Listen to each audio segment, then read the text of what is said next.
Have you ever looked into a mirror at an angle and noticed not just one reflection of a candle flame, but several lined up, each a little fainter than the last?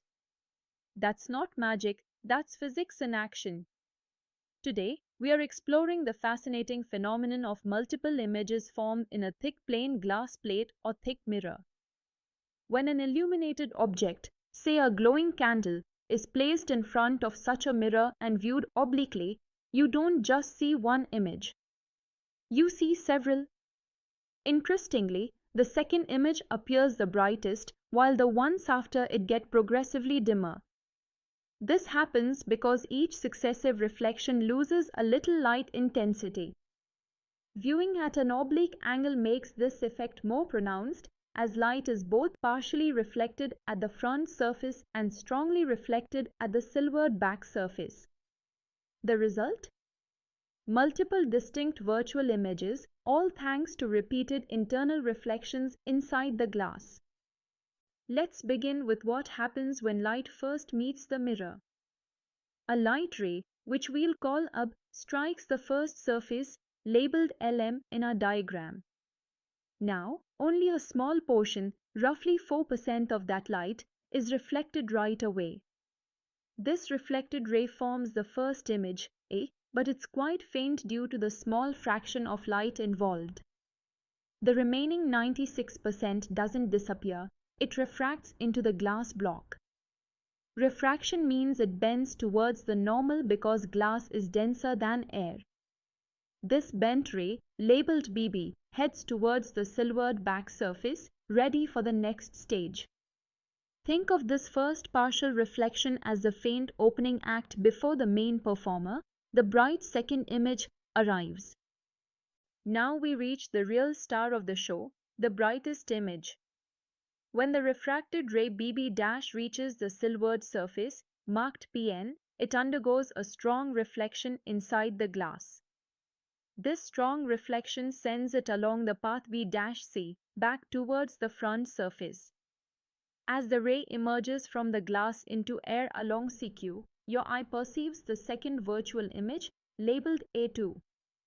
This one is the brightest because the silvered surface reflects a large fraction of the light. The contrast between A1 and A2 is a perfect illustration of how different reflection coefficients can dramatically change image intensity. Visualize this in the diagram. The silvered back works like a well-polished mirror, sending back much more light than the front surface ever could. But the light's journey doesn't stop with A2. When the ray B-C reaches the front surface, not all of it escapes into air. Some of it reflects internally at point C-, sending it back into the glass. This reflected ray finds its way to other points like D and D-, creating yet more reflections.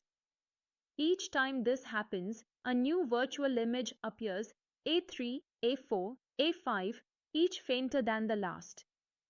That's because every time light bounces, it loses some of its energy to transmission or absorption. This process continues until the remaining light is too weak for our eyes to detect.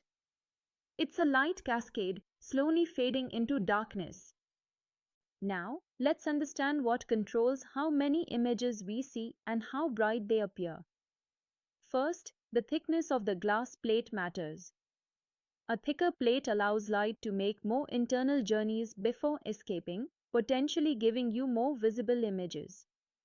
Second, the quality of the silvered coating at the back is critical. A highly reflective coating will make the later images brighter than a dull one would. Third, the angle of observation plays a big role.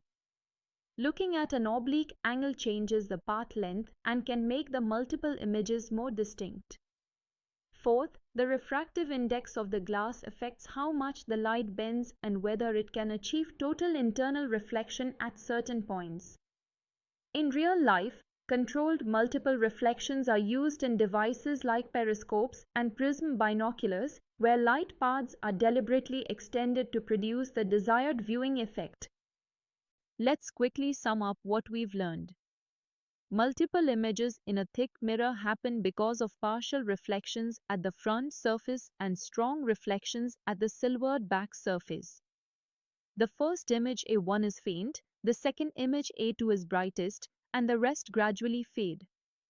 Internal reflections inside the glass are the key to generating this sequence. The number and clarity of images depend on the glass thickness, reflective quality, refractive index, and your viewing angle. So, next time you look into a mirror at an angle and spot several ghostly copies of a flame or object, you'll know exactly what's going on inside that piece of glass. I hope you now have a clearer picture, quite literally, of how multiple reflections create multiple images. In our next session, we'll explore another fascinating optical effect. Until then, keep observing the world with a physicist's curiosity.